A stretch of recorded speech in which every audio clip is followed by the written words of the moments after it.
Assalamualaikum. Nasi biryani. Pada kesempatan ini saya akan memasak nasi biryani. Nasi khas India banyak kita temui di Timur Tengah. Masaknya cukup complicated menurut saya karena perlu effort untuk mengumpulkan bumbu-bumbunya. Sehingga kalau mau masak nasi biryani harus diperhatikan video ini secara detail. Oke, jangan lupa ya untuk like, comment, share, and subscribe. Nextnya, saya akan informasikan bagaimana cara detailnya memasak nasi biryani. Pertama ya, kita blender dulu cabai ya, cabai keriting dan juga jahe. Cabai keriting saya pakai 5-6 biji, kemudian jahe kira-kira 5 cm. Ini kita blender dengan garam. Nah, nanti gunanya untuk apa? Ini adalah untuk memasak daging. Jadi nanti kita blender, kemudian daging yang sudah dipotong-potong sesuai dengan selera kita cuci bersih, nanti kita rebus. Nah, saya tidak videokan karena saya merebusnya di rice cooker. Saya masukkan ke rice cooker sama saya kasih air penuh, kira-kira memerlukan waktu 1 jam. Jadi ini yang kita proses duluan. Ini ya, ini kita masukkan ke mixer, kemudian kita mixer. Oh iya, dagingnya setengah kilo. Jadi daging kambing kita potong-potong, kita bersihkan setengah kilo ya. Kemudian kita masukkan bumbu ini bersama garam. Yang perlu diproses yang kedua yaitu beras.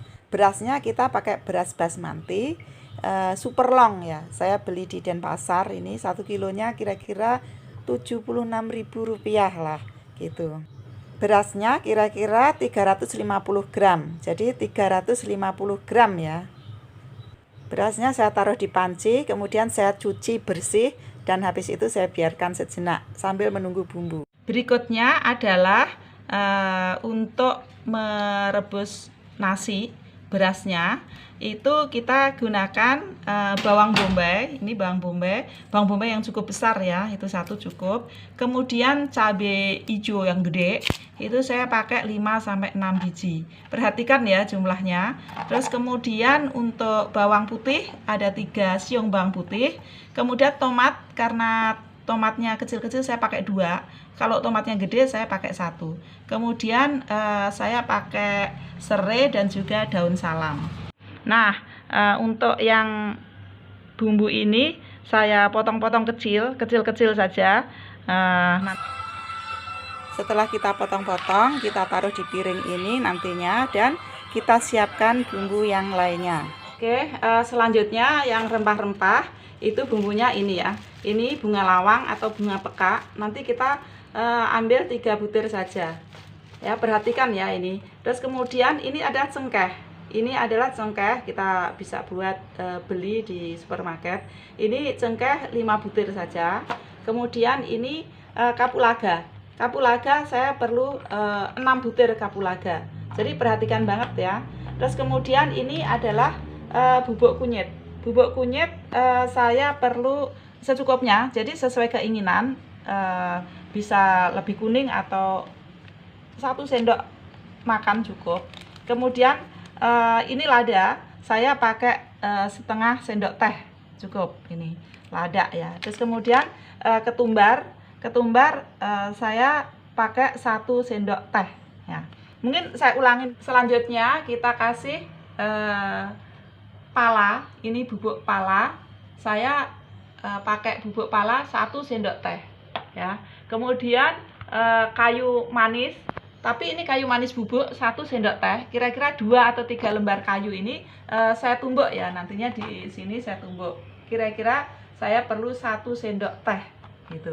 Kemudian jinten bubuk 2 sendok teh. Ini agak banyak ya. Ini yang menjadikan nuansanya lebih ke arah Timur Tengah ini. Jadi ini jinten 2 sendok teh saya juga tumbuk juga. Kemudian ada juga kapulaga, nanti kira-kira 3-4 biji saya taruh di sini juga saya tumbuk.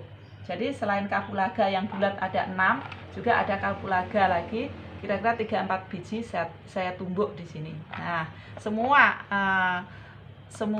apa itu rempah-rempah yang tadi saya taruh, nanti saya ukur dan saya taruh di tempat ini. Ini untuk masak nasi ya fungsinya. Kemudian kita panaskan margarin dalam wajan ya, untuk menumis bahan-bahan yang tadi sudah disiapkan. Nih, semua potongan sayuran kita masukkan ke dalam wajan. Nah, ini kita masukkan semuanya ke dalam wajan. Nah, kemudian setelah itu kita tumisnya sampai agak layu. Nah, berikutnya setelah ini kita masukkan pala rempah-rempah yang tadi saya sebutkan. Nah, itu kita masukkan juga di dalam wajan yang sama. Kemudian kita tambahin garam. Saya tambah garam 2 sendok saja, karena nanti ini ditambah juga dengan air kaldu dari kambing yang kita rebus melalui rice cooker. Jadi ini 2 sendok garam saja. Terus kemudian ini kita gongso, kita tumis sampai layu, dan ini baunya sudah mulai harum sekali. Kemudian kita tambahkan dagingnya. Tuh, daging yang sudah kita rebus tadi kita masukkan ke dalam sini. Nah, kita tumis terus sampai bumbunya juga meresap di dalam daging ya. Tadi dagingnya sudah kita rebus dengan jahe dan cabai keriting dan garam juga sudah ikut kita masukkan garam. Kemudian kita gongso di sini sampai layu. Nah, setelah itu kita tambah beras. Jadi beras semuanya kita masukkan ke dalam wajan.